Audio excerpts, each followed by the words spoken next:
వారు పెట్టిన మొర నేను విన్నాను, వారి దుఃఖములు నాకు తెలుసు, నేను వారిని విడిపించడానికి దిగి వచ్చి ఉన్నాను. హల్లెలూయా. మనం చూసామా చరిత్రలో, ఏ దేవుడైనా నా ప్రజలు పడుతున్న బాధను చూశాను, వారిని విడిపించడానికి వచ్చాను. విడిపించి ఏం చేస్తాడంటే ఆయన పాలు తేనెలు ప్రవహించేసి తీసుకెళ్తాను. చప్పులు దేనిగా పడతాం. యేసయ్య శిలువ మరణం ద్వారా మనలను పాపమైన బానిసత్వం నుంచి విడిపించి పాలు తేనెలు ప్రవహించే పరలోకానికి తీసుకెళ్తున్నాడు. హల్లెలూయా.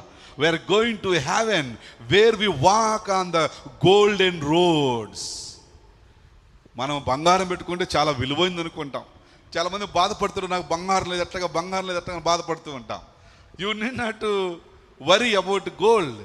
One day you are going to walk on the gold. We are going to walk on the gold in heaven.